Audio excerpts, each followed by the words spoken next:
This video has been brought to you by Juice 34. Juice is your community-owned provider for electric, internet, cable TV, and true local programming.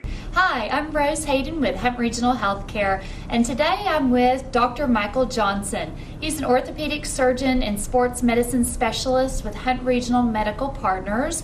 Dr. Johnson, thank you for joining me today. Thank you. Glad to be here. Good. Now we're talking about orthopedics. So first, let's start with the basic. What is orthopedics? Well, orthopedics is the study and care of bone and joint problems. So that includes, anything from injuries, arthritis, fractures, sprained or torn ligaments, pretty much anything to do with bones and joints. Okay, very good. And you joined Hunt Regional Medical Partners in October 2019. Correct. All right, so where had you been practicing prior to that move? I came here from Mount Pleasant, so it was about an hour down the road. I was there for almost 6 years, and before that, I was in San Angelo for about 2.5 years. Okay, very good. And how long have you been practicing orthopedics? I've been practicing since 2011, so going on about 9 years. Wonderful, wonderful. You've probably seen a lot. I think I have. Now, what symptoms do you typically treat? Primarily the symptom that people come to me for is pain, and again, bone joint pain, shoulders, knees, hips, pretty much all over the body. Okay. And so you use both non-surgical and surgical options. What non-surgical options do you use? Well, a lot of the problems that we treat can be treated successfully without surgery, and that can include therapy, sometimes just medications and bracing. It can be injections, a lot of things that we can do to treat a lot of problems that don't necessarily need surgery. And how long do you try that before you decide that's not working or it is working? Depending on what the problem is, for arthritis, for example, if we're treating with injections and other non-surgical things, I would say if that's working, we can do that as long as it keeps working. If it's not, then typically somewhere between 6 and 12 weeks of trial of non-surgical treatment. If that's not working and there's an indication for surgery, then it may be time to do surgery. Okay, so what surgical options do you use? Well, yeah, depending on the problem, I do a lot of different types of surgeries on all over the body, basically. So with joints, I do hip, knee, and shoulder replacement, and which brings us to the point of the Mako robot that we have available here at Hunt. Sure. And I'm actually set up to start using that next month, so we're looking forward to getting started with that. And the advantages of that are being able to make more precise cuts using a robotic assisted arm, which hopefully translates to better outcomes, less pain, shorter hospital stays, etc. That's great. That's been something that we are new to have, but we found a lot of success with it. I think that the patients really like the idea, the way the knee is held during surgery, the mapping, everything that happens before, during, and after surgery really leads to improved benefits for the patient. And we've had lots of good reviews on that. I know that's going to be something you're going to enjoy doing. Yeah, I'm really excited about that, and being able to have the forefront of technology in orthopedics here at Hunt. That's something that is not available at a lot of bigger hospitals in Dallas and other big cities, so it's very exciting. Oh, great. Now, when is it time to consider joint replacement surgery? So we said, we may have tried the non-surgical options first, right? Correct. At what point do you say, okay, it is time for that joint replacement surgery?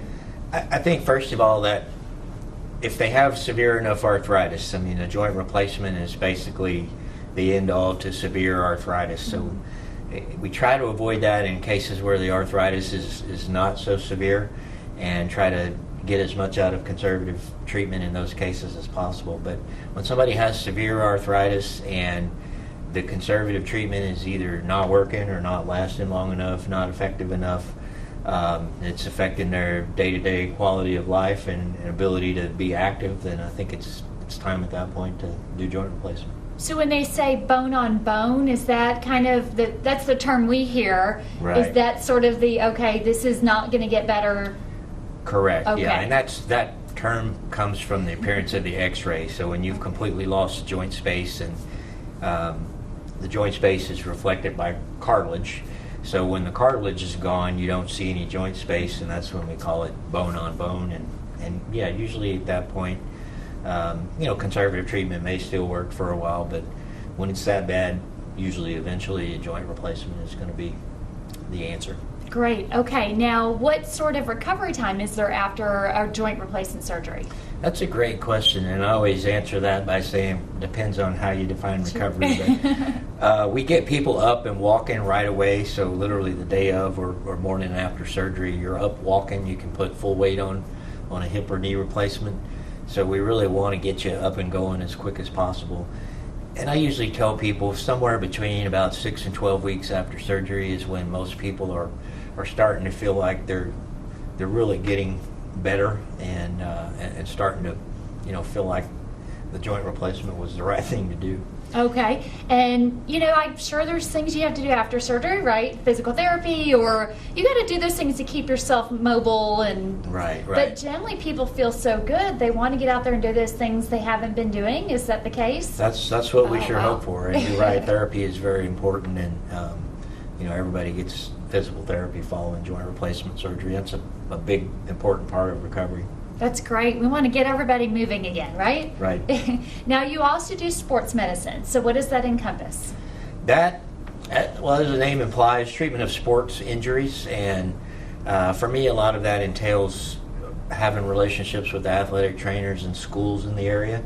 So we treat a variety of sports-related injuries, and anything from young kids up to high school and college athletes, and even adult weekend warriors, if you will. So that encompasses sports injuries and a lot of arthroscopic treatment of knee and shoulder problems. Okay. Now let's talk about how can we avoid those injuries, right? So we know if we get those injuries, what we do, we can come see you, but what can we do to not get hurt? What do we need to do to avoid those injuries? Great question, and I think you can make that answer a little easier by breaking things down into age and activity related activities. Sure. So there are sports medicine injury prevention programs in schools that the athletic trainers are involved with, particularly with, like for example, ACL injury prevention. And a lot of that just comes with strengthening and neuromuscular training to help prevent knee injuries, for example. In general, just good workout, warm up before exercise or any activity. So stretching, maybe a little light jogging, running to warm up your body. Okay. Good warm up stretching, and just basically staying in shape. I mean, we see a lot of injuries in people that aren't necessarily doing sports, but whether it's working in your yard or farm and ranch, I mean, just trying to stay in best shape as possible can help prevent injuries. And then we look at, typically in older patient population, fall prevention is a big important thing in preventing, for example, hip fractures. Absolutely. Well, that's great information. I really appreciate it. We look forward to learning more about that as well. And thank you for joining us about orthopedics today. Thank you. Thank you. This video has been brought to you by Juice 34. Juice is your community-owned provider for electric, internet, cable TV, and true local programming.